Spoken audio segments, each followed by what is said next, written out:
مسند امام احمد اور الادب المفرد. مسند امام احمد اور الادب المفرد. مسند امام احمد اور الادب المفرد. کہ نبی صلی اللہ علیہ وسلم نے فرمایا جو شخص اپنے نسب پر فخر کرے اس کو کہو کہ اپنے باپ کا عضو تناسل کاٹ کے اپنے منہ میں رکھ لے.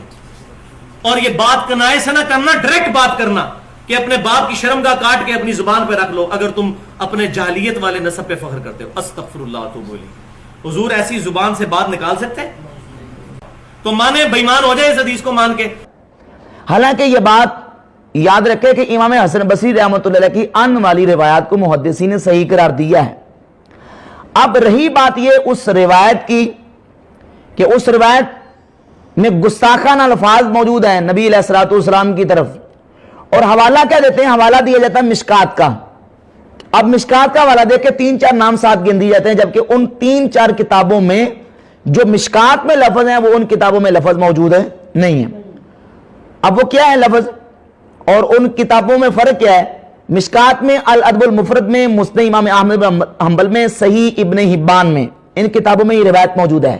لیکن الادب المفرد امام بخاری کی، مسند احمد بن حنبل اور کتاب صحیح ابن حبان میں وہ لفظ نہیں ہیں جو مشکات میں ہیں. صاحب مشکات نے وہ لفظ لیے ہیں شرح سنہ امام بغوی کی کتاب سے. کس کتاب سے؟ شرح سنہ امام بغوی کی کتاب سے. جبکہ امام بخاری رحمہ اللہ کی الادب المفرد میں وہ لفظ نہیں ہے. اب مشکات سے میں پہلے لفظ پڑھ کے سنا وہ لفظ کیا ہے مشکات میں. مشکات کے میرے پاس جو نسخہ ہے اس کا صفحہ 418 ہے. ابی بن کعب صحابی سے وہ حدیث ہے، روایت ہے کہ من تعزّ بعزائل جاہلیہ، جو جاہلیت کے نسب پر فخر کرے، فاعدوہ بہن ابیہ، تو اس کے باپ کا اعلیٰ تناسل اس کے منہ میں دے دو، ولا تکنو، اور کنایہ نہ کرو. آگے لکھا ہے رواہ فی شرح سنہ، کہ سارے مشکات نے اس کو کہاں سے لیا ہے؟ شرح سنہ میں. اور وہاں لفظ ہے بہن ابی، اعدوہ بہن ابی. اب یہ لفظ مشکات کے ہیں. اور اب میں دکھاتا ہوں آپ کو امام بخاری کی کتاب الادب المفرد سے. الادب المفرد ہے میرے پاس اور اس کی روایت کا نمبر ہے 991. وہاں لفظ ہے من تعزّ بعزائل جاہلیت فاعدوہ ولا تکنو. بہن ابی کے لفظ موجود ہے نہیں ہے. اور فاعدو کا معنی کیا ہے وہ میں آپ کو بعد میں بتاتا ہوں، پہلے ذرا یہ لفظ سماعت فرما لیں. یہ میرے پاس 261 نمبر صفحہ ہے اور یہ ہے مسند امام احمد بن حنبل. مسند امام احمد بن حنبل کے کی جلد نمبر 6 صفحہ نمبر 163. من تعزّ بعزائل جاہلیت فاعدوہ ولا تکنو، یہاں میں بہن ابی کے لفظ موجود نہیں ہے. اور یہ ہے امام ابن حبان رحمہ اللہ کی کتاب صحیح ابن حبان. صحیح ابن حبان کے صفحہ نمبر 884 حدیث کا نمبر 3153. من تعزّ بعزائل جاہلیت فاعدوہ ولا تکنو، یہاں بھی بہن ابی کے لفظ موجود نہیں ہے. لہذا اب ان الفاظ کو سامنے رکھتے ہوئے ان تمام کتابوں پہ اعتراض کرنا یہ تعصب اور جہالت کی نشانی ہے. اب یہ جو کتاب ہے امام بخاری کی الادب المفرد، اس روایت کو محقق نے نیچے لکھا صحیحن، کہ یہ مسند احمد کی حدیث ہے اور حدیث پہ کیا ہے؟ صحیح. اور اس حدیث کو غیر مقلدین کے ناصر الدین البانی نے سلسلہ تو احادیث صحیحہ کے نمبر 269 اور البانی کی مشکات 4902 اور دیگر کتب احادیث میں البانی نے اس کو صحیح قرار دیا ہے. تو جب یہ حدیث صحیح ہے تو اب اس کا مطلب جو اس کو صحیح مانے گا وہ گستاخ ہے، اور وہ گستاخ رسول ہے، تو پھر البانی صاحب تو گستاخ رسول ہو گئے نا. اور جس محقق نے اس کو صحیح کہا وہ بھی گستاخ رسول ہے.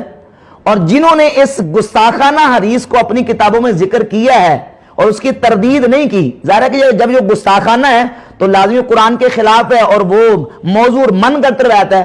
اور موضوع اور من گڑت روایت کو بغیر اس کا ذوق بیان کیے اس کو بیان کرنا حلال نہیں، حرام ہے. تو اس کا مطلب یہ نکلا کہ سارے محدثین جو ہیں وہ اس جرم اور عظیم گناہ کے مرتکب ہیں،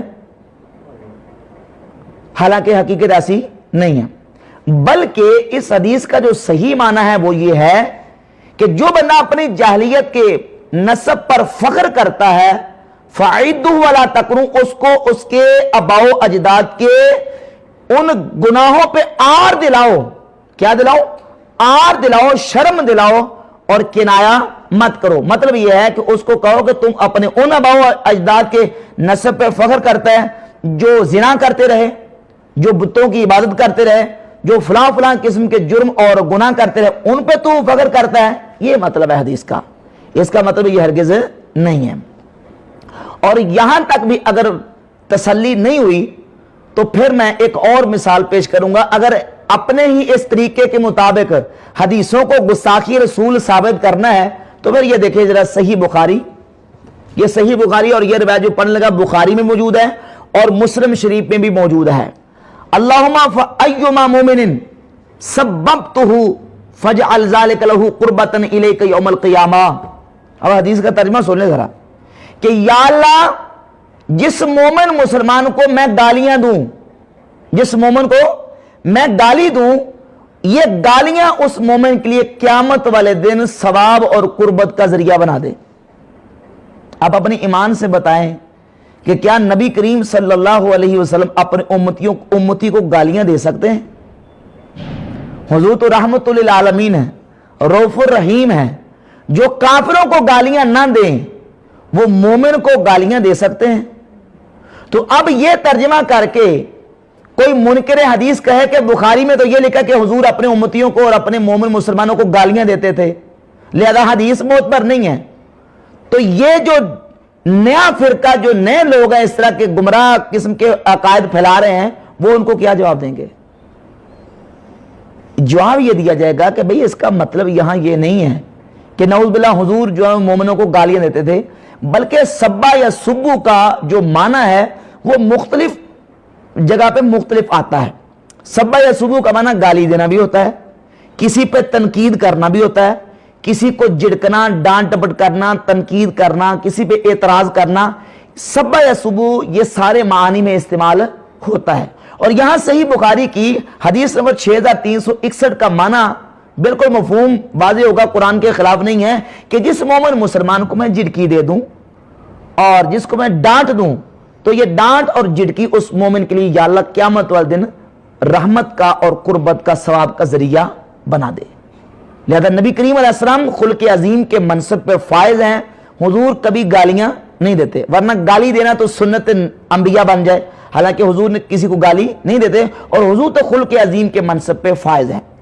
تو جس طرح یہاں تعویل ہوگی، توجیہ ہوگی، وہاں الادب المفرد کی اس حدیث صحیح میں بھی توجیہ اور تعویل ہوگی کہ نبی کریم علیہ السلام نے جو فرمایا ہے کہ فَعِدُّوا وَلَا تَقْنُوا، اس کا مطلب یہ ہے کہ اس کو اپنے آباء و اجداد کے ان جرائم اور گناہوں پہ آر دلاؤ اور کنایا مت کرو. لہذا کوئی اعتراض نہیں ہے. اور امام حسن بصری کی ان والی حدیث بھی کیا ہے؟ صحیح ہے.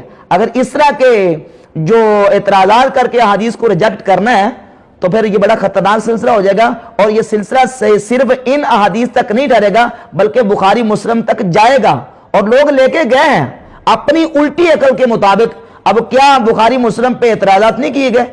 اب جو قرآن مقدس اور بخاری محدث ملتانی چتروڑی کی کتاب ہے سعید ملتانی کی، اس نے قرآن مقدس اور بخاری محدث لے کے جگہ جگہ پہ یہ لکھا کہ امام بخاری گستاخ رسول ہے. اس نے اس طرح کی حدیث کو بیان کیا جس سے رسول پاک علیہ السلام کی گستاخی ثابت ہوتی ہے. تو جس طرح اس کی عقل الٹی اور اس کا اعتراض باطل ہے، اس طرح امام حسن بصری کی ان والی روایت پر اس طرح کا باطل اعتراض کرنا بھی سرے سے لغو اور باطل ہے، اس کی کوئی حقیقت نہیں ہے. لہذا عثمان بن ابی العاص رضی اللہ تعالیٰ عنہ کی یہ حدیث بھی درجہ صحت کو پہنچتی ہے اور شب برات کی فضیلت